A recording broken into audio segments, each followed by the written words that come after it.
Okay, this is Christmas celebration, so-called Christmas celebration. I was really wondering what is this, these guys are going to do in the month of November, starting on the Andhra Pradesh Avatarana Day. Isn't it? You know what? Did you understand my Telugu? No.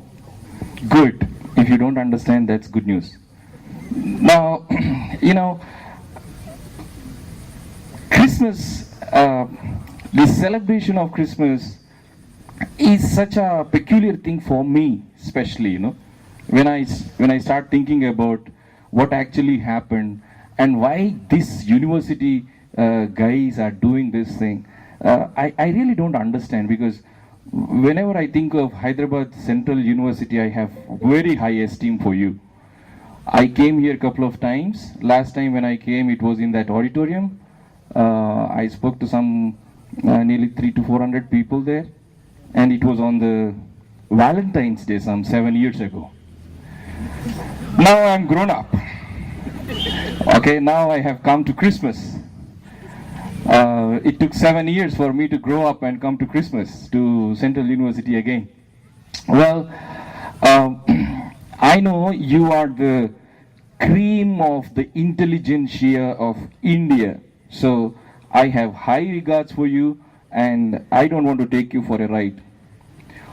But when I started thinking about this Christmas, the whole concept of Christmas and why you guys are celebrating it, I was reminded of one person who wrote a novel called Grapes of Wrath. Have you heard of that novel, Grapes of Wrath? Anybody?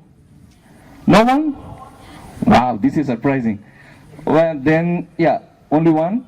Good. Who wrote it?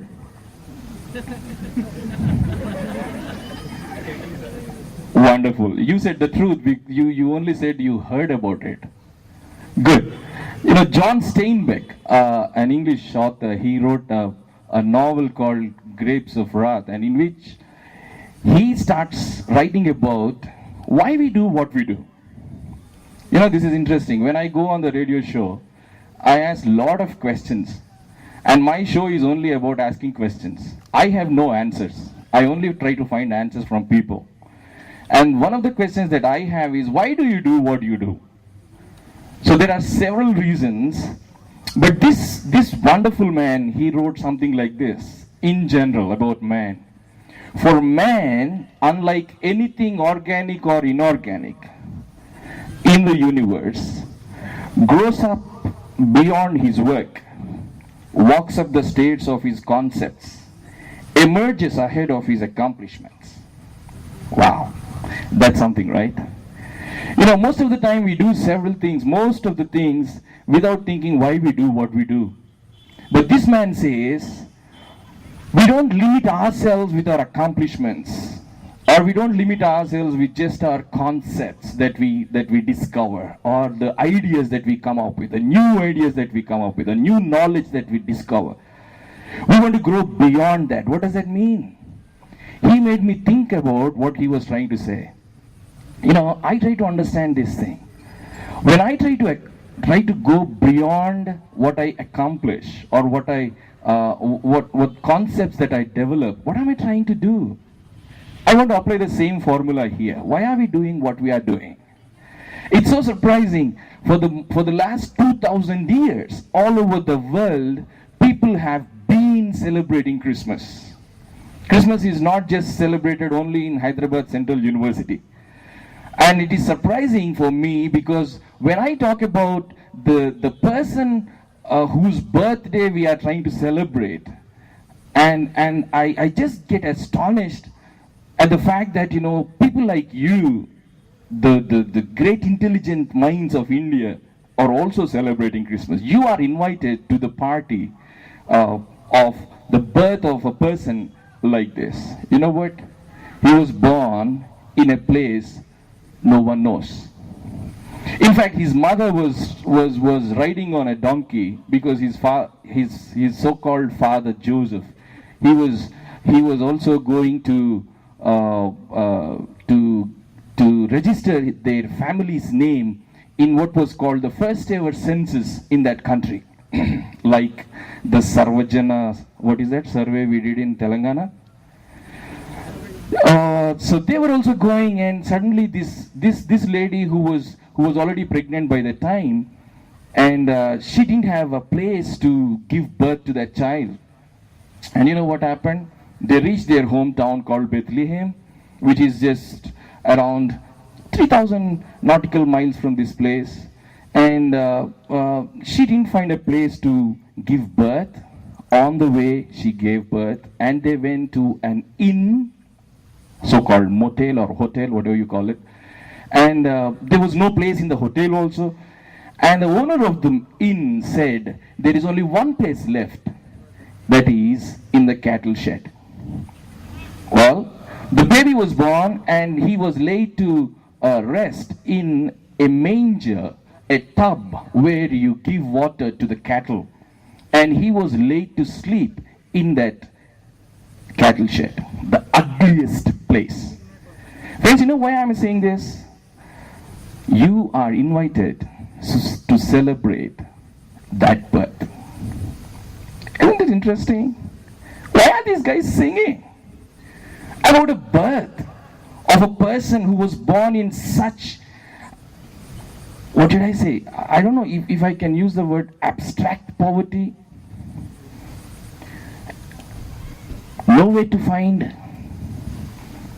You know, I'm reminded of that day when we had our first child. Of course, we have only one child. My wife gave birth to our daughter, and then in the nursing home, the nurse brought that baby out. Cute little girl. I was so eager to touch her. I was so eager to kiss her. This is my child. And you know, she gave me in my hands. She gave her in my hands, and I took her, and I wanted to just give a kiss. The first kiss. She said, no. You can't touch her. I said, this is my baby. But she said, no, you cannot. Why? She is coming out of the nursing home, the operation theater, the most, what is it called, sterilized place. But she says, no, you cannot touch her. But on that day when Jesus was born, he was thrown into a manger where the cattle was fed. You know, you are invited to celebrate that birth. Isn't it interesting? And this man grew up, and he was just going around. He didn't even visit a university. He was never registered as a student in any university. He was not part of a regular so-called educational system of that day.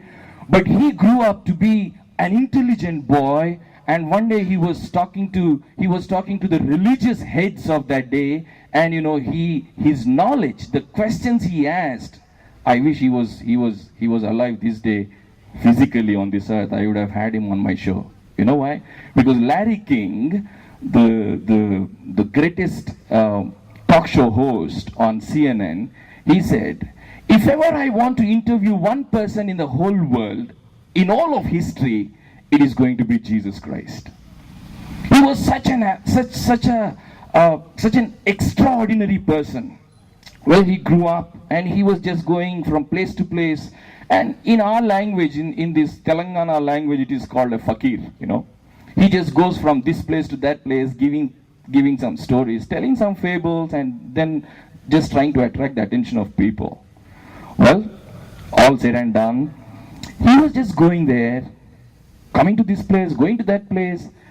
But Flavius Josephus, a historian, he writes about this man. Flavius Josephus, some of you history students, you must be knowing. He was born just 36 years after Jesus was crucified. That means he was in the same generation. He was the most authentic historian of human history ever. He was the historian of the country called Israel. In fact, he never believed in who Jesus was and his claims. But he went on to write something like this in his book called The Antiquities of the Jews. You know what he wrote? He said, during the days of Herod the king, there was a man called Jesus. And surprising thing is this, you know, a historian writing like this. He says, if it is lawful to call him a man. Why?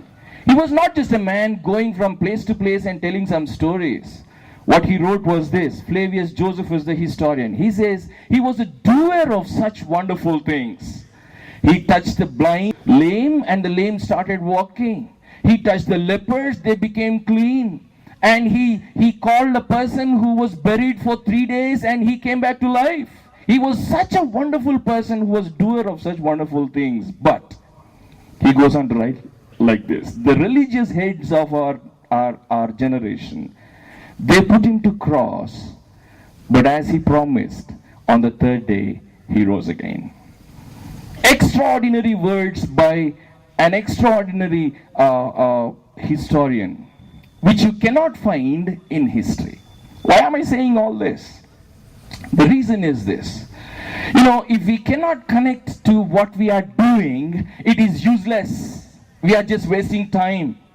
When you are invited to a party, and if it doesn't make sense to you, it doesn't connect to you in one way or the other. All these celebrations are futile, no use. These are all waste of time. So let me just look into my own life and see if I can connect to Christmas. I just a couple of days ago I was in Usmania University speaking to those students, and they asked me one question. The question is this: speak about how to change life. Interesting question, right? Inviting a guest to speak about how to change life. Well, I started asking about life in general. You know what? When the word life comes into picture, it's loaded with meaning. Let me ask you this question. There's a new country that is discovered, which is the third populous country in the whole world. What is that? Can anyone try? Did you get my question? No? There is a new country that is discovered that is the third populous country in the whole world. What is that? Anybody? If you try, I'll give you a chocolate. I can't see your faces. Anyone? Come on! Hyderabad Central University! This is quiz. Simple question here.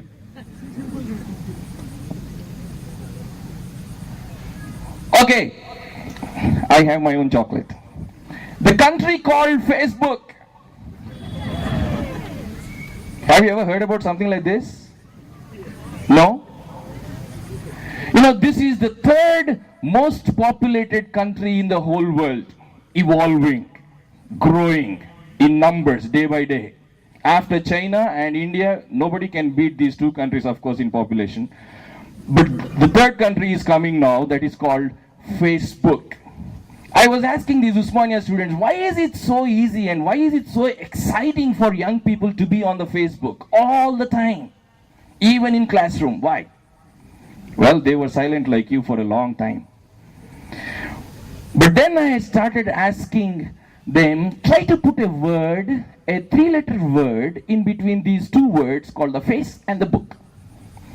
Put the word which is called the article, the.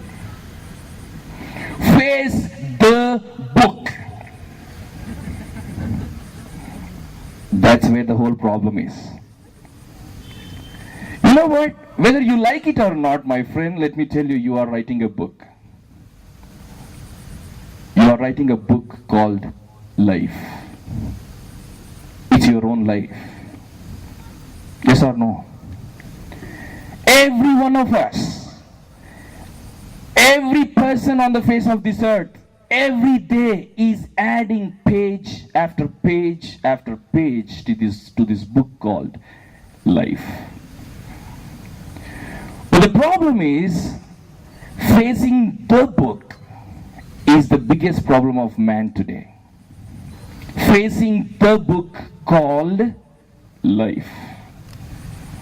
Well, you know, I know, we all know, there are so many pages which you don't want to show to anyone. Isn't it true? Not even to your mother. If I show all the pages to my wife, the next day I will get a divorce. Yes or no? Obvious. Facing the book. Last year, I visited this university for one reason. I am very sorry to tell you this one. The day when the student committed suicide. We went to the psychology department and we started talking to some of the students and also one professor in particular. We were planning to come up with a suicide helpline. And you know what those students told me? Sir, in the last 6 months, there were 5 suicides. Well, a place where human beings are called to discover solutions for life, students ending their lives. I was in CFIL, Institute of Foreign Languages. Same case. 5 suicides in 1 year. I was in Roorkee IIT last year speaking on a Christmas day, same like this. Same case. Wherever I go, I hear the stories of research scholars ending their lives. In fact, the research says every 3rd minute, one young person is committing suicide in India. And the research doesn't stop there. They say behind every successful suicide, I should say a person who died, there are actually 7 people who attempted. If 7 people attempt, 1 person dies. You know what? Behind every attempt, there are 50 thoughts. A person thinks 50 times and attempts once, and if 7 people attempt, 1 person dies, and the calculation is, in India, every 3 minutes, 350 young people are thinking of suicide. And the Census Department of India says between 1990 and 2000, the population growth in India was 20%. And the suicide growth in India was 21.2%. Life, the big problem. Facing the book. Facebook is easy because you can put up a mask. You can show up a different picture of yourself. You can have a different ID. But when it comes to life, and when you stand in front of your mirror, when the reflection in the mirror starts mocking at you, when those pages that you hide from everyone come to light, when you sit all alone in your room, isn't it our problem? You know, so many young people call me when I go on the radio, and the biggest problem is this. The biggest problem is this. They start sharing and pouring out their hearts. And you know, I find it so difficult to give them an answer or encouragement or hope. You know why? They are so much depressed deep inside. One girl calls me every time and she says, I just want to cry. I just want to cry. And I don't know what to say. Why do you want to cry? I just want to cry. You know, this is the problem of modern man. Well, we all started coming up with so many different subjects, studying the life called, the subject called life in various angles. You talk about science, you talk about physics, you talk about maths, you talk about this, that, everything. You know, somebody said, in our universities, the topics of study have grown so much that there are 14 specializations about just human head. Have you ever heard about this? 14 specializations about just human head. And yesterday somebody on television, he was saying, you know, coming days we may have, maybe we are going to have specialists, one for right hand and one for left hand. Knowledge is growing. But on the other side, people people are killing themselves. The question is this: what are we looking for in life? What is the one thing that we are looking for in life? You know what? It's a general, normal statement that we all need roti, kapda or makan. Huh? Roti, kapda or makan. Is that all? No, it's not all. You know, Carl Rogers, the great, what should I say, psychologist or whatever you call him, he came up with the formula for, the best teaching for counseling. And he says, the greatest need for man is to identify his own potential. If you want to help someone, help him to discover the potential inside. What does it mean? The answer is not on the outside, but the answer is on the inside. We just need to look deep into our own selves and try to understand what we are and what we have to, what we are looking for. That's what I call the quest. Let me just quickly bring to your notice 3 or 4 quests that human beings are trying to look for. Number 1, the quest for truth. The quest for truth. If I tell you after this whole celebration, the whole story of Christmas is false, how do you feel? If I tell you after my whole talk, all that I said is a lie. Well, let me give you an example. If there is a boy and girl who are in love, they make an agreement with each other. You know, they say, I love you with all my heart and I know you love me with all my heart, but the agreement is this: once in a day we will tell each other one lie. Do you like that? Anybody? Anybody in love? Oh, forget about one lie a day. One lie a year? Once a year? Do you like that? Forget about it. One lie, a lifetime lie. Do you like it? Life becomes more miserable. Why? If I say anything to my wife, and if we had made an agreement that there is one lie in life, every time I open my mouth, her mind will be on that. Is this a lie? Well, we all need truth. In anything that you pursue, in anything that you look for, all that we need is truth and truth and truth alone. But truth is exclusive. Truth cannot be mixed up with everything. 2 + 2 is 4 and that's all. And anything other than 2 + 2 is 4 is a lie. What does it mean? The truth has only one face. But the counterfeit of truth, the lie, has so many faces. It can have n number of faces. So friends, don't be deceived by everything that is called truth. Find out. Well, when I look into my own self, I cannot live in a dream world. I need real answers. This is not Maya. This is not just illusion. My tears are real. My pain is real. My depression is real. My longing is real. My longing for love is real. I need truthful answers. My longing for belonging is so true that if there is any iota of lie in this relationship, my heart breaks. Yes or no? You can't play with truth.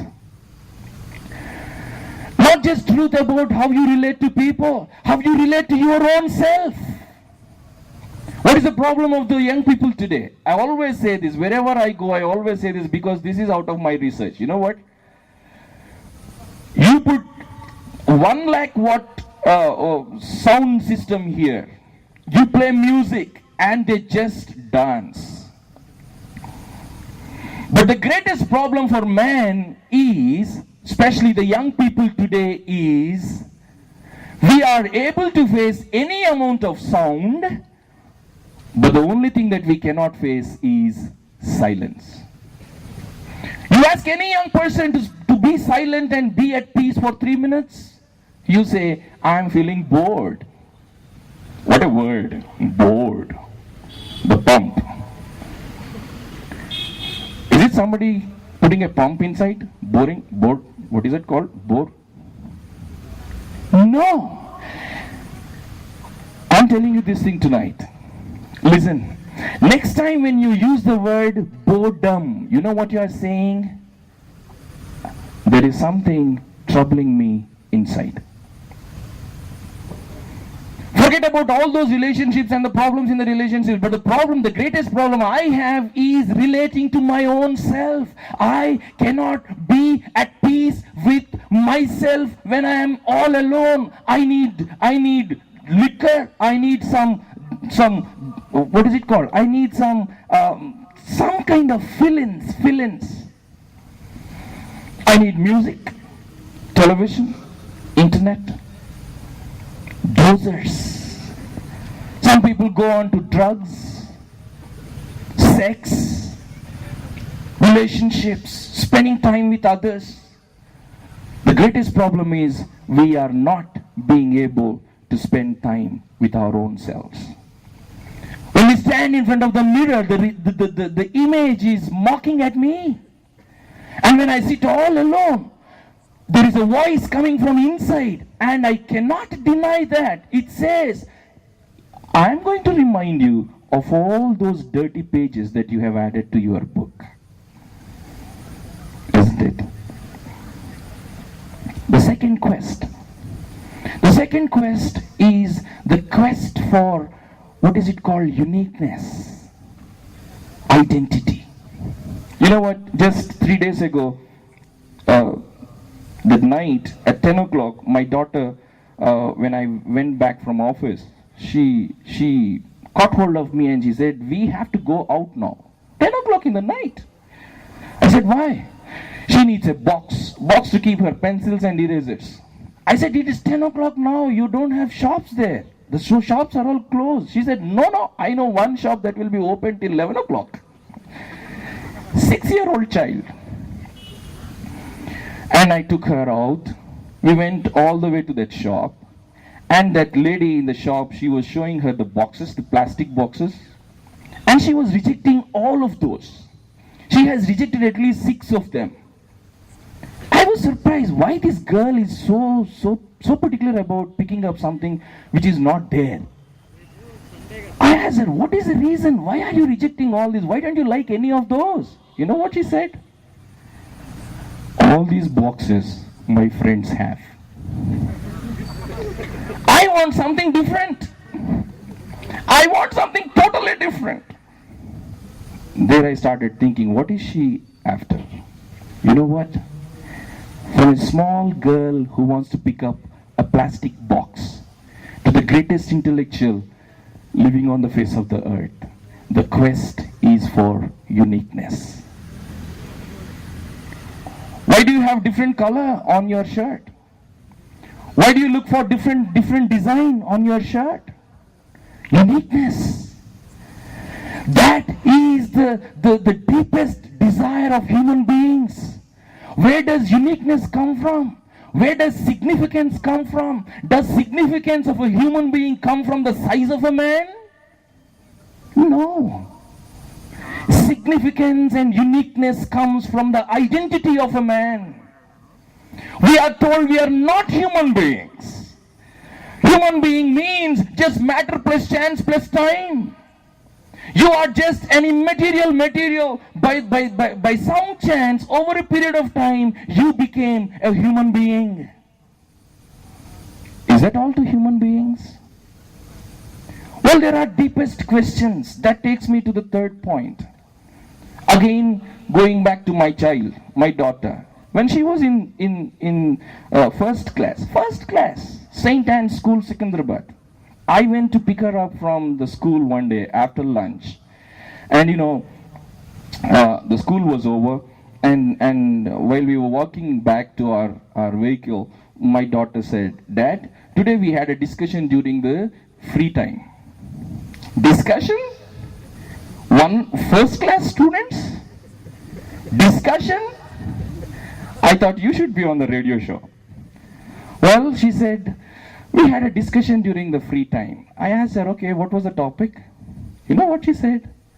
First class students sitting and discussing during the break time what happens after death.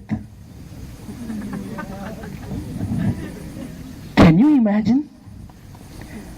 First class students.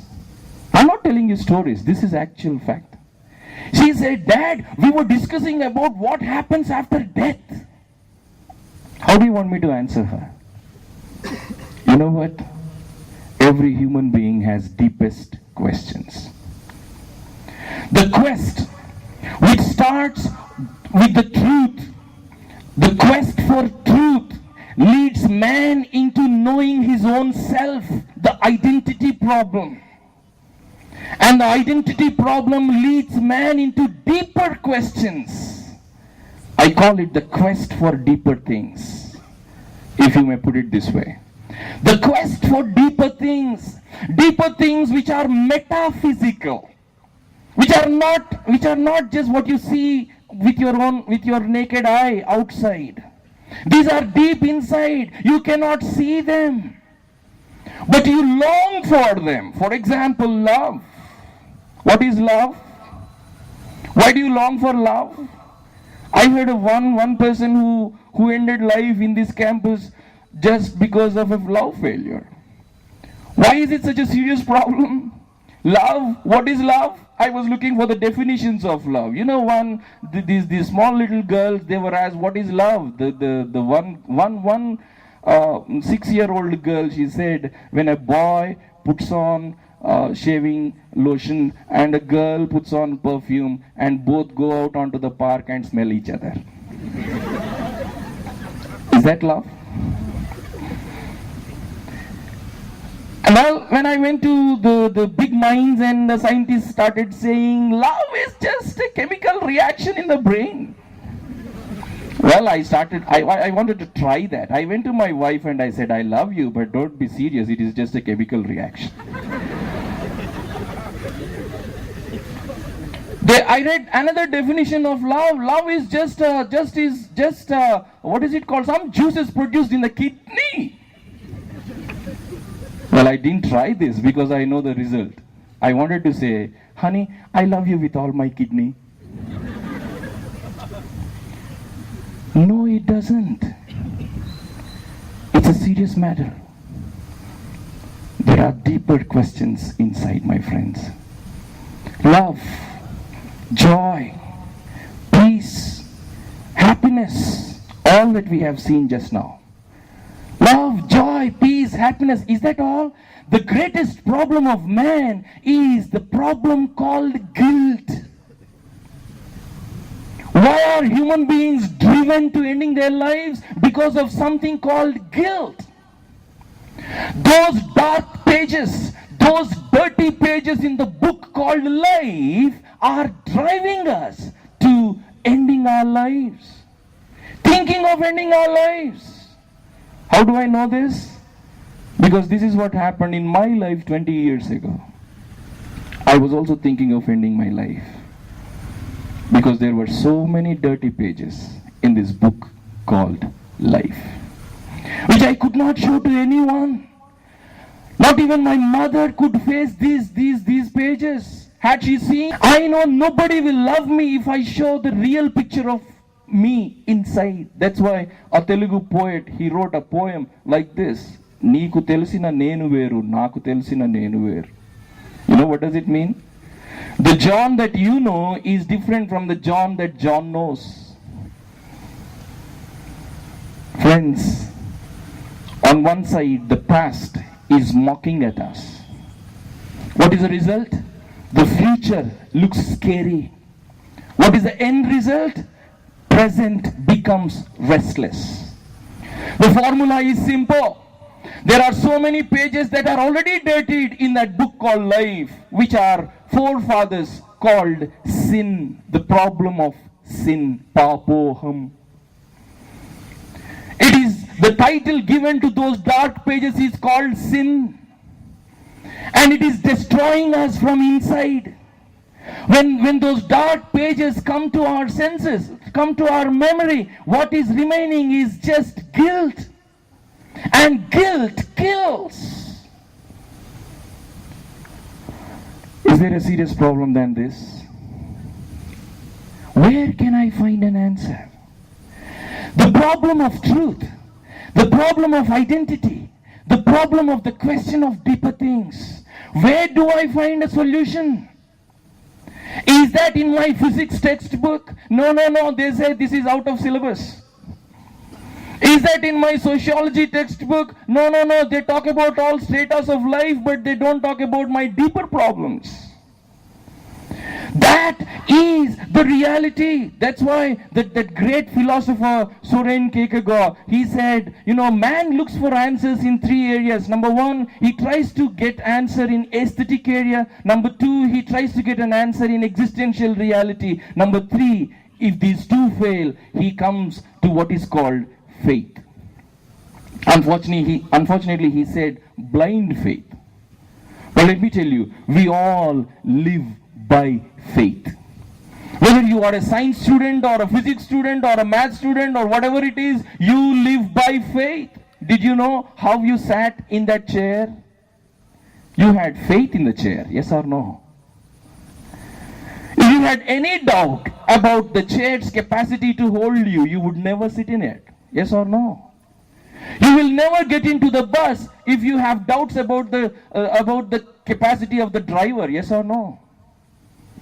If I give you a bottle of water, you will never drink if you do not believe me or trust me or have faith in the water at least. Yes or no?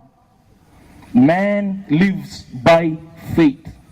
But in faith, we also look for truth. We also look for identity. We also look for the answer for deeper things. That day when Jesus was walking on the road, this is what happened. He talked about the deeper things. Truth. All our ancestors in India, they taught us asatoma sadgamaya. Oh God, lead me from unrighteousness, untruth to truth. Jesus, standing in the middle of the crowd, he said, I am the truth. And deepest questions of human beings, the quest for meaning, the quest for joy, happiness, peace. You know what he said? My peace I give you. The claims of Jesus are so extraordinary, so, in one word, if you can put it, so crazy claims that no human being can ever make. Jesus said, I am the truth. I am the light. I am the life. He not only said, I am going to help you. He said, I am the help that you need. That is why he became the pillar of human history. He became the center, the axis point of human history. The whole history is divided into two based on this person called Jesus Christ. My friends, let me tell you. If you go and ask him, Jesus, what's so special about you? How are you different from others? You know what he says? I have come to seek and save that which is lost. I have come to seek and save that which is lost. We know our past is mocking at us. It is already lost. I cannot do anything about those dirty pages in my book called life. I need help. I need help because the problem is bigger than man. So I need help from above.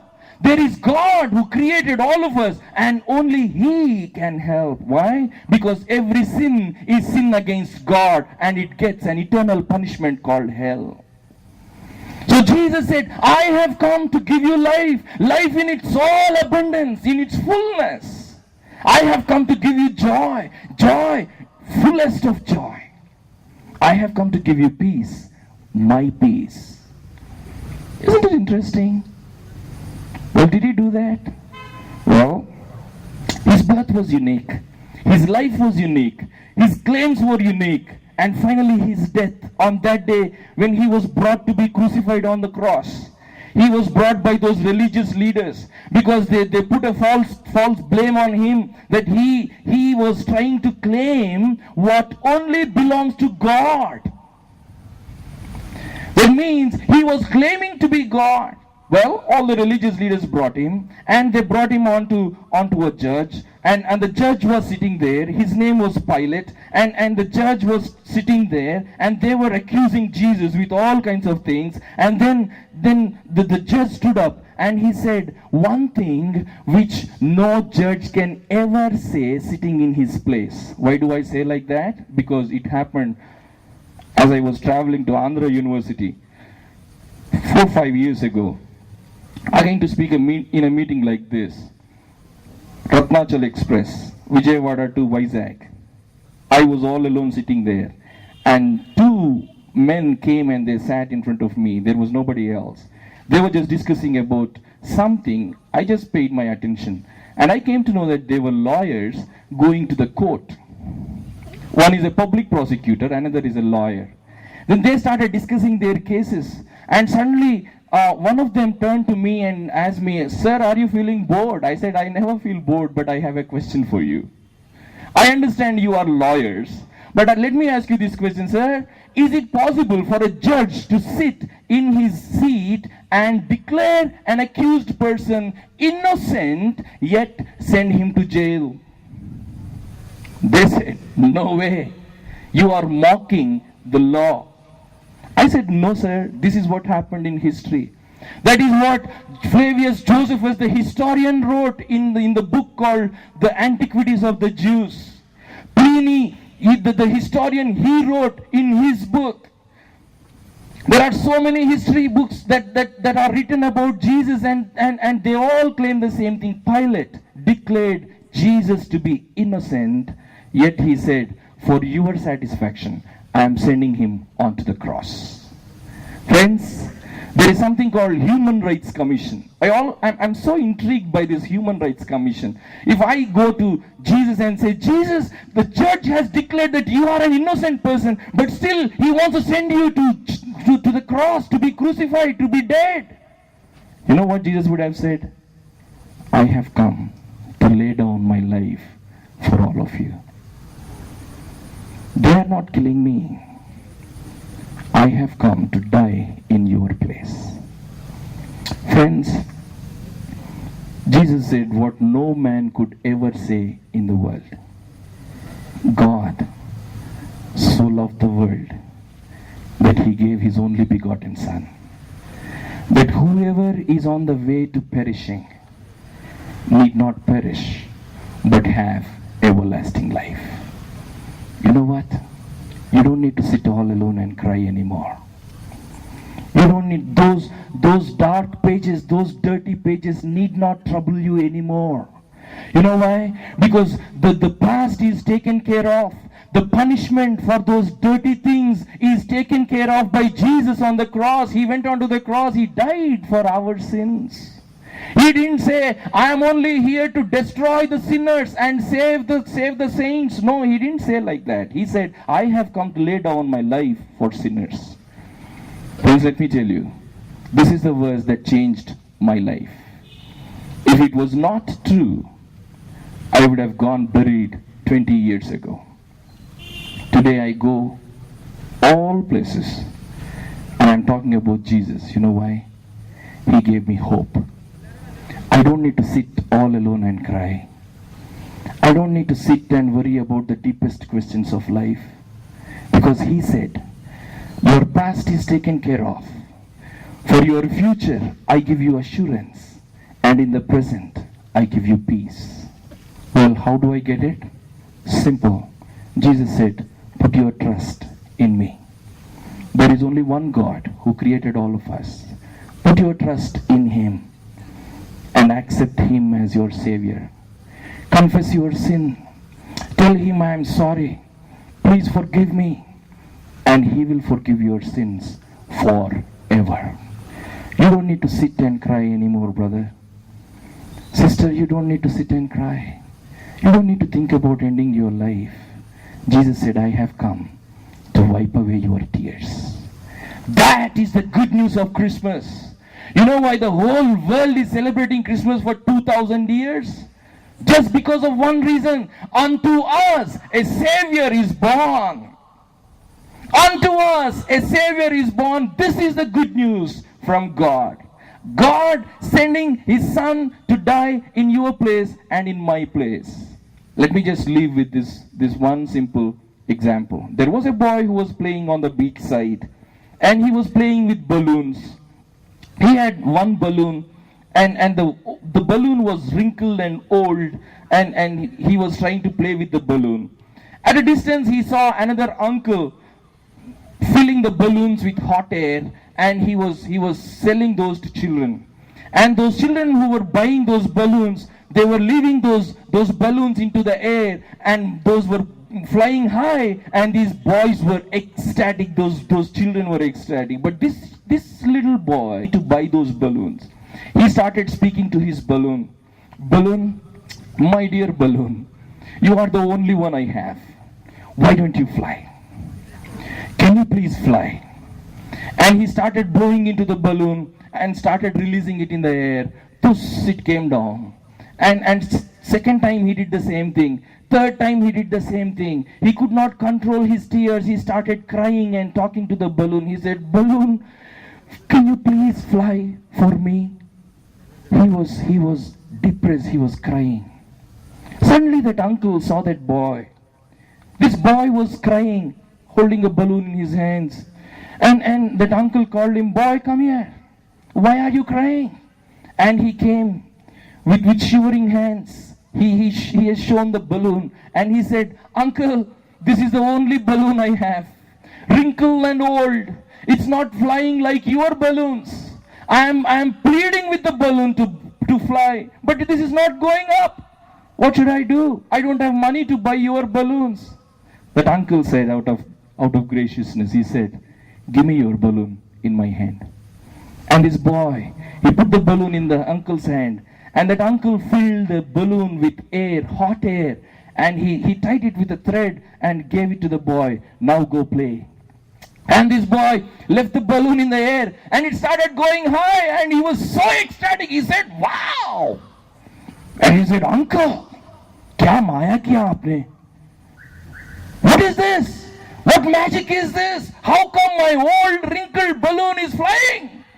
You know what uncle said? Boy, the secret is not on the outside. The secret is what is in the inside. Friend, real joy, real peace should be inside. Sin is deep inside. Jesus came to eradicate that sin, to take away that sin, fill our hearts with new life. That's why Bible says, whoever is in Jesus Christ, there is no more condemnation. You can be totally free, totally new. I wish you all a very, very meaningful, happy, blessed Christmas, where you will meet with the Creator and experience the joy, peace, love that only God can give. Friends, it's your decision. One simple decision can change your life. Just give your heart to Jesus and tell Him, I have a problem inside, problem of sin. Please take care of it. And He said, I will give you life, life eternally. Thank you very much.